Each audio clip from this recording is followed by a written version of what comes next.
Hello. Ẹ̀yin èèyàn mi o. Ó ga pọ̀ o. Ó ga. Ná bá ní Ashley o. Wọ́n ní ètùtù tí ọmọ ẹ̀ tá a sọ lẹ́ẹ̀kan pé wọ́n ní tọ́mọ àti Adémákinwá àti Tádéníkáwò gbé lọ sínú shrine. Tó jẹ́ pé ṣe ni wọ́n gba ètùtù ti kí ló tiẹ̀ ń jẹ́? Wọ́n gba ètùtù ti Tádéníkáwò, gbogbo wọn adé. Wọ́n gba ti Tádéníkáwò. Wọ́n kó nǹkan tó wà nínú gbá. Wọ́n ní wọ́n gbé yẹn lọ. Wọ́n ò gba ètùtù ti Adémákinwá. Yes. So at the end of the day, ná bá ní kí ná máa ṣe o. Wọ́n láàárín ìran dẹ̀ wá. Wọ́n ní bó ṣe bẹ̀rẹ̀ sí ní sọ pé now pé ìgbà tí wọ́n ti gba ètùtù ti Adémákinwá pé kí ni Naomi àbí kí ni Ashley fẹ́ ṣe sí. Wọ́n ní ó jẹ́ yọ tètè tẹ inú ẹ̀ wò kó tẹ̀ wo sáàtì ọkàn ẹ̀ kó mọ ẹni tó fún un ní bóri tó ti rí Adémákinwá. Pé kó tètè bẹ̀rẹ̀ sí ní jẹ́wọ́ ibi tó ti rí Adémákinwá. Wọ́n náà fún ní 24 hours o tó máa fi bẹ̀rẹ̀ sí ní sáàtì ọkàn ẹ̀ kó ro ibi tí ó ti gbé Tádémákinwá wá.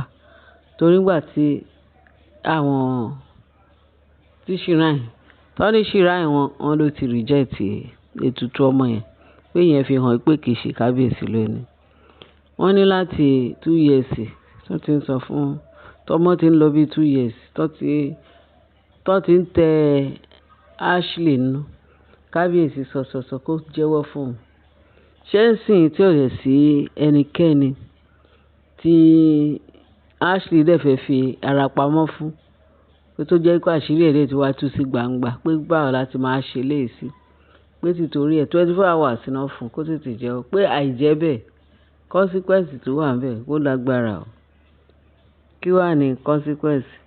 Wọ́n ní ìsídà kí wọ́n gba ọ̀tá ọmọ yẹn kí nǹkan kékeré ọmọ yẹn kó yè ká má sọ nǹkan mi pé kí ìyá ẹ̀ kó ya wèrè gẹ́gẹ́ bá ṣe gbọ́ àwọn akọ́lá sọ ọ́ allegedly ni o.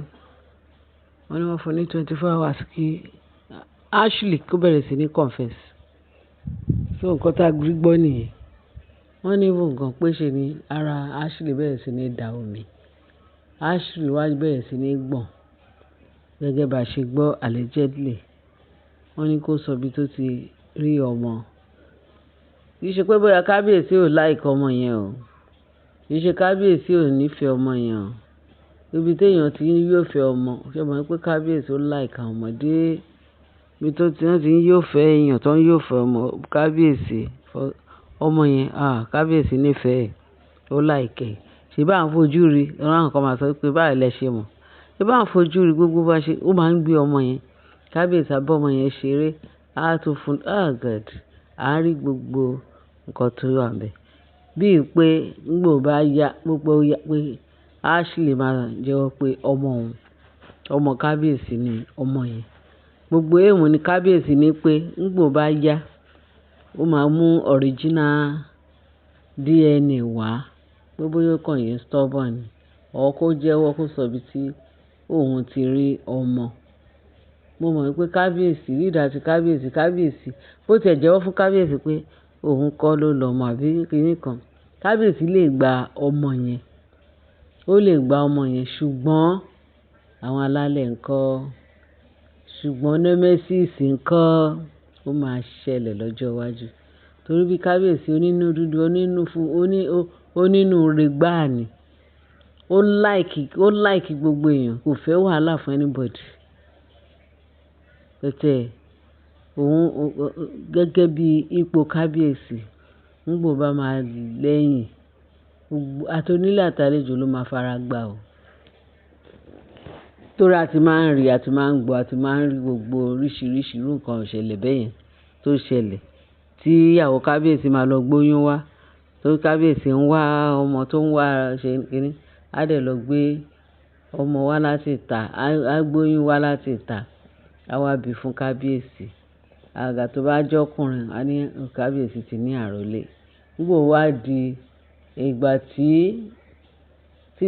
tí àṣírí bá máa tú, wọ́n ní kábíyèsí ọba ìlú yẹn máa ṣe àìsàn. Wọ́n ní ọba ìlú yẹn, wọ́n ní tó bá ń ṣàìsàn, wọ́n ní kábíyèsí sick o, kábíyèsí ṣe kínní o. At the end of the day, wọ́n wá lọ wádìí bọ̀. Kí ni wọ́n nígbà tí babaláwo bá dé, àbò onífá wọ́n á ju ọ̀pẹ̀lẹ́lẹ̀, wọ́n á ṣe gbogbo ẹ̀.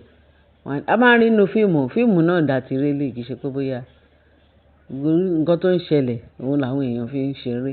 Wọ́n kàn lè rí ni. Story àwọn ibi tí irú nǹkan bẹ́ẹ̀ yẹn ti ṣẹlẹ̀, òun là ń wò nù amóhùnmáwòrán tó máa ní pé irọ́ ni, àwọn kan ní irọ́ ni, kò rí bẹ́ẹ̀. Nǹkan ó ṣe bẹ́ẹ̀, ó ń ṣẹlẹ̀ o. Bí ó jọ gàté kò jọ gàté, ṣé òun náà kọ́ là ń wò yìí, là ń gbọ́ yìí. Wọ́n nígbà tí ìyẹn àwọn tá máa ń wò nù tẹlifíṣàn láyé ìgbà yẹn, wọ́n ní kábíyèsí o, kábíyèsí yẹn sick o, ó ṣe gbọ́ ṣà o.